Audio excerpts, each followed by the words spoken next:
हम लोग स्पेशिएशन कर रहे थे और स्पेशिएशन में हमने समझा कि एक प्रोसेस है, यहाँ पर एक स्पीशीज एक दूसरी स्पीशीज का निर्माण कर सकती है या फिर एक स्पीशीज के इंडिविजुअल जो पॉपुलेशन है वो स्प्लिट होकर मोर देन वन नई स्पीशीज का निर्माण कर सकती है। उसके बाद हमने मोड ऑफ स्पेशिएशन के बारे में पढ़ा और आज हम जिस टॉपिक को पढ़ेंगे उसका नाम है एलोपैट्रिक स्पेशिएशन। देखिए, एलोपैट्रिक स्पेशिएशन को समझने से पहले मैं एक इसका बेहद इंपॉर्टेंट जो रोल है कि क्यों इसको समझना चाहिए उसके बारे में थोड़ा सा ब्रीफली डिस्क्राइब करूंगा। हमने अक्सर ये पढ़ा है, सुना है कि जब भी एक मेन लार्ज पॉपुलेशन से थोड़ी सी पॉपुलेशन अलग हो जाए और किसी दूर जगह चली जाए, मतलब उनके बीच में एक ज्योग्राफिकल बैरियर आ जाए, तो दोनों के बीच में जो इंटरब्रीडिंग का कंसेप्ट है वो खत्म हो जाता है। और ये ज्योग्राफिकल बैरियर की वजह से दोनों का जो इन्वायरमेंट है वो बदल जाता है एंड जनरेशन टू जनरेशन क्या होगा, दोनों पॉपुलेशन के ऊपर डिफरेंट टाइप का इन्वायरमेंट एक्ट करेगा, दोनों में जीन में बदलाव आएगा और एक स्टेज आएगी कि ये दो डिफरेंट स्पीशीज बन जाएंगी। सो एवोल्यूशन को स्टडी करने के लिए एलोपैट्रिक स्पेशिएशन बेहद अहम भूमिका निभाता है। हमने काफी ज्यादा जो टॉपिक पढ़े होंगे, चाहे वो डार्विन की फिंचेस के बारे में था, चाहे ग्रेट कैनन में स्क्वेल के बारे में कंसेप्ट हो, वो एलोपैट्रिक स्पेशिएशन के अंडर ही आता है। तो चलिए आज हम एलोपैट्रिक स्पेशिएशन को समझने की कोशिश करते हैं। ये जो वर्ड है एलोपैट्रिक, ये बेसिकली ग्रीक वर्ड से लिया गया है। ग्रीक में एलो और दूसरा है पैट्रिया। एलो का मतलब होता है अदर और यू कैन से डिफरेंट, और पैट्रिया का मतलब होता है होमलैंड, कि दो डिफरेंट होमलैंड बन जाए। जब जब एक पॉपुलेशन सेपरेट होके दो जगह पर शिफ्ट हो जाती है तो उस टर्म को मिला के हम बोलते हैं allopatric speciation. Allo mean different और अदर, पैट्रिया मतलब होमलैंड। क्योंकि इस टॉपिक में हम लोग इसी चीज पर फोकस करेंगे कि मेन जो पॉपुलेशन है, लेट्स से ये एक मेन पॉपुलेशन है और इस मेन पॉपुलेशन की फ्रेगमेंटेशन हो जाती है, ये दो हिस्सों में डिवाइड आ जाती है। बीच में कोई भी बैरियर आएगा, वो रिवर हो सकती है, माउंटेन हो सकता है, ठीक है, जहाँ अर्थक्वेक की वजह से बीच में स्पेस बन चुकी है, वोल्केनो आ चुका है, कुछ भी टाइप का जो बैरियर एग्जिस्ट हो जाता है जिसकी वजह से ये आपस में एक दूसरे से मिल नहीं सकते हैं, इनका जो इंटरब्रीडिंग का कंसेप्ट है वो खत्म हो जाता है। तो ये स्लोली एंड ग्रेजुअली जो है नई स्पीशीज का निर्माण करते हैं। क्योंकि इसका बैरियर होना बड़ा जरूरी है और वो भी ज्योग्राफिकल बैरियर होना जरूरी है, तभी इस कंसेप्ट को हम लोग स्पेशिएशन बाय ज्योग्राफिकल आइसोलेशन भी कहते हैं। तो एलोपैट्रिक स्पेशिएशन को हम लोग स्पेशिएशन बाय ज्योग्राफिकल आइसोलेशन कहते हैं। तो इस स्पेशिएशन में सबसे अहम भूमिका जो निभा रहा है वो है ज्योग्राफिकल बैरियर, कि ज्योग्राफिकल में बैरियर होना, एक रुकावट होना कंपलसरी है अगर आप स्पेशिएशन चाहते हैं तो, राइट। अब ये जो ज्योग्राफिकल बैरियर होता है उसे हम विकेरेंसेस कहते हैं या विकेरेंस कहते हैं, राइट। अब इसकी डेफिनेशन के ऊपर आते हैं। तो ये एक प्रोसेस है जिसमें फिजिकली सेपरेट हो जाती है लार्जर पॉपुलेशन, और वो जब फिजिकली सेपरेट हो जाती है तो वो डिफरेंट ज्योग्राफिकल एरिया में चली जाती है, जिसमें स्लोली एंड ग्रेजुअली जो है वो म्यूटेशन या जेनेटिक ड्रिफ्ट होता है और अल्टीमेटली वो लीड कर जाता है इनटू न्यू स्पीशीज, राइट। तो इसमें क्या हो रहा है कि मेन पॉपुलेशन जो है वो सेग्रीगेट कर जाती है इनटू वन और मोर डिफरेंट स्मॉल पॉपुलेशन, और वो जो स्मॉल पॉपुलेशन है वो एक नई स्पीशीज का निर्माण करती है। अब ये जो बैरियर है जिनकी वजह से मेन पॉपुलेशन की फ्रेगमेंटेशन हुई है, उनके टुकड़े हुए हैं, जिनकी वजह से उनके बीच में ज्योग्राफिकल बैरियर आया है, वो कौन कौन से हैं। सबसे पहले आता है अर्थक्वेक, कि देखिए मेन पॉपुलेशन थी एक जगह पर ही वो टिकी हुई थी, लेकिन अर्थक्वेक हुआ और अर्थक्वेक की वजह से उन दोनों के बीच में एक बैरियर बन गया। अब आप कहोगे कि भूचाल आने से, भूकंप आने से एक नई स्पीशीज कैसे हो सकती है? तो क्या होता है कि जब भूकंप काफी हाई लेवल का आता है तो वहां की टोपोग्राफी में बदलाव आ जाता है। लेट्स से जंगलों में बड़े सारे पेड़ गिर गए हुए हैं, या फिर वहां का जो टेक्टोनिक प्लेट है वो एक दूसरे से थोड़ा सा सेग्रीगेट कर जाए। तो माइक्रो लेवल की बात करें, वो वाले ऑर्गेनिज्म जो छोटे छोटे होते हैं, माइक्रो लेवल के होते हैं, वो एक जगह से दूसरी जगह नहीं जा पाते। या फिर क्या होता है, अंडरग्राउंड वाटर में चेंजेस आ जाती हैं। या फिर क्या होगा कि वहां का केमिकल कंपोजिशन में चेंज आ जाती है, जिसकी वजह से जो अगर मेनलैंड ये वाला था, इसके बीच में अर्थक्वेक की वजह से थोड़ी भी सेग्रीगेशन हुई है, तो यहाँ और यहाँ बड़े ऑर्गेनिज्म में नहीं, छोटे ऑर्गेनिज्म में एक बैरियर बन जाता है जो एक नई स्पीशीज का निर्माण करता है। दूसरा होता है स्टॉर्म। स्टॉर्म का मतलब होता है तूफान, आंधी का चलना, जिसकी वजह से क्या होता है, एक जगह से दूसरी जगह स्पीशीज चली जाती है, मतलब मेन फ्रेगमेंट हो जाती है पॉपुलेशन की। लेट से एक बीटल है जो कि यहाँ पर रहते हैं, और ये बीटल जो है जब एक तूफान चलता है तो तूफान की वजह से कुछ मेंबर जो है वो डिस्प्लेस होके किसी दूसरी जगह पहुंच जाते हैं। और लेट से रास्ते में कोई रिवर थी, जहाँ कोई माउंटेन था, तो तूफान की वजह से बीटल की कुछ पॉपुलेशन यहाँ से उड़कर यहाँ पहुंच चुकी है। तो अब क्या हुआ, ये जो नई पॉपुलेशन है that will act as a founder. और हमने फाउंडर इफेक्ट में ऑलरेडी पढ़ा हुआ है कि चूंकि अब ये उस एरिया में ये अपनी पहले वाली पॉपुलेशन को रिप्रेजेंट कर रहे हैं, और दोनों ही एरिया के बीच में एक बैरियर आ चुका है, तो इनमें भी जेनेटिक ड्रिफ्ट अपने हिसाब से चल रहा होगा, और इधर तो ऑलरेडी चल ही रहा था।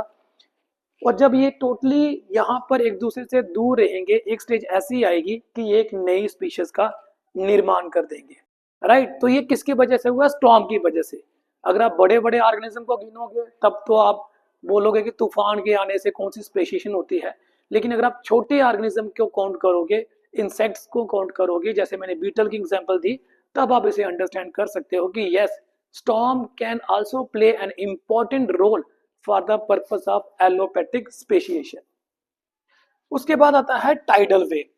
टाइडल वेव क्या होती है? जो समुद्रों में बड़ी बड़ी लहरें आती हैं, तो वो क्या करेंगे, बड़ी सी लहर जो है वो समंदर में से कुछ ऑर्गेनिज्म को एक जगह से दूसरी जगह पे शिफ्ट कर देंगे, जिसकी वजह से क्या होता है कि उनको एक बड़ा ज्यादा बदलाव नजर आता है, और उस बदलाव की वजह से एक नई स्पीशीज का निर्माण होता है। जैसे कि कॉमन एग्जांपल देता हूँ, ये लेट्स से एक सी है, यहाँ पर समंदर है, और यहाँ से बड़ी लहर आई है, उस लहर की वजह से कुछ जो फिशेस हैं वो यहाँ पर आ चुकी है, और ये एक छोटा सा पॉन्ड बन गया हुआ है, या कुछ भी आप एग्जांपल में ले सकते हो। तो क्या होता है, चूंकि अभी इसके बीच में सेग्रीगेशन है, यहाँ पर सॉइल है जहाँ मतलब लैंड है, तो अब दोनों के बीच में सेग्रीगेशन हो चुकी है। तो अब अगर ये पॉन्ड मेंटेन रहा तो स्लोली एंड ग्रेजुअली फिशेस यहाँ पर एडजस्ट होंगी, धीरे धीरे इनमें जीन पूल में बदलाव आएगा, और अल्टीमेटली यहाँ पर एक नई स्पीशीज का निर्माण हो जाएगा जो कि मेन स्पीशीज से टोटली डिफरेंट होंगी।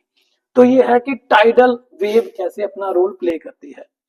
फिर आता है रिवर, नदी। तो सोचिए, एक तो होती है कि ऑलरेडी रिवर चल रही है, तो जैसे भी स्पेशिएशन पहले की हो रखी है वो वैसी रहेगी। लेकिन जैसे कि आजकल हम अपनी मर्जी से किसी भी रिसोर्सेज को मॉडिफाई कर देते हैं। तो लेट से हमने कोई रोड बनाना था, और वहां पर हमने रिवर को, जो पहले ऐसे जा रही थी, इसको डाइवर्ट करके हमने रिवर को इस साइड डाइवर्ट कर दिया। राइट, अब क्या हुआ कि जो यहाँ पर मैं एक एग्जांपल दिखाता हूँ, ये मेनलैंड थी, अर्लियर रिवर जो है वो ऐसे जा रही थी इस साइड से, तो यहाँ के ऑर्गेनिज्म जो थे वो सेम ही थे।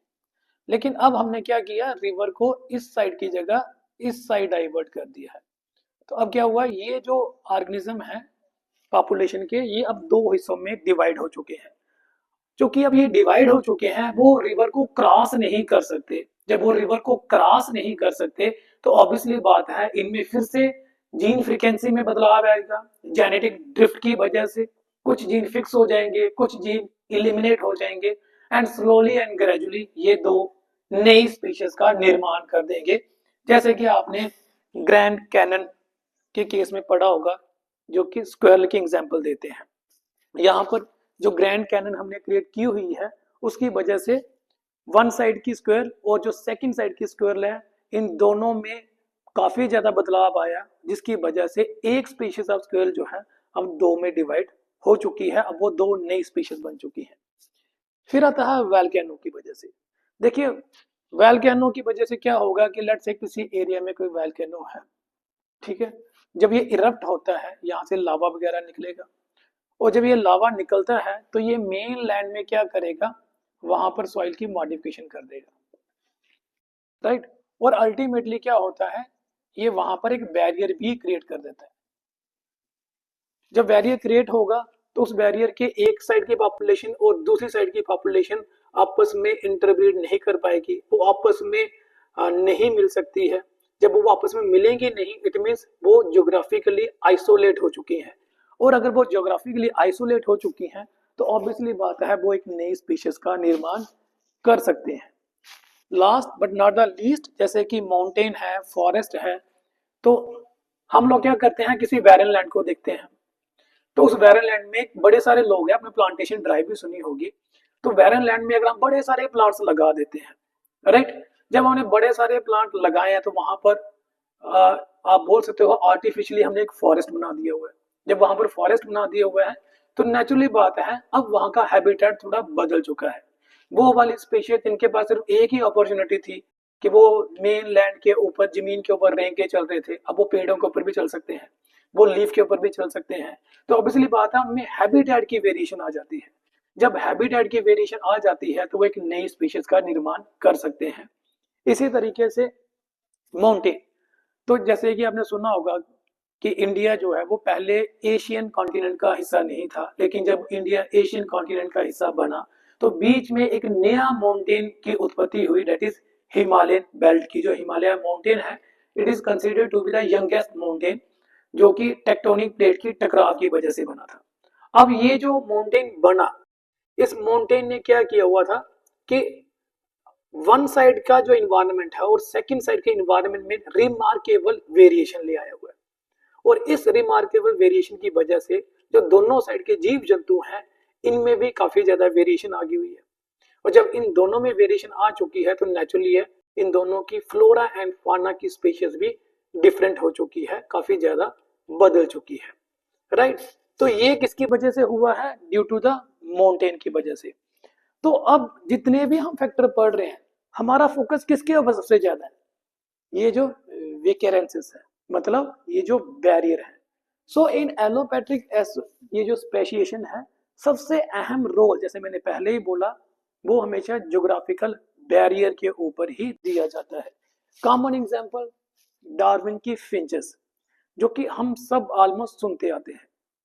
डार्विन ने गैलापैगो आइलैंड विजिट किया था, और गैलापैगो आइलैंड जब विजिट किया, जो कि साउथ अमेरिका का एक आइलैंड है, ठीक है, इक्वेडर का वो आइलैंड है, और वो आइलैंड मेन लैंड से नेचुरली बात है अलग होगा, तो वहां की कुछ फिंचेस थी, जो कि फिंचेस ने क्या किया, मेन लैंड से फ्लाई करके आइलैंड के ऊपर चली गई। जब ये फिंचेस मेन लैंड से आइलैंड में गई तो आइलैंड चूंकि एक छोटी एरिया वाइज छोटी जगह थी, तो वहां पर ही इन्होंने रहना शुरू कर दिया। पहले वहां के रिसोर्सेज को अच्छे से एक्सप्लॉइट किया, फिर कंपटीशन को अवॉइड करने के लिए इन्होंने अपनी वीक की वेरिएशन कर ली।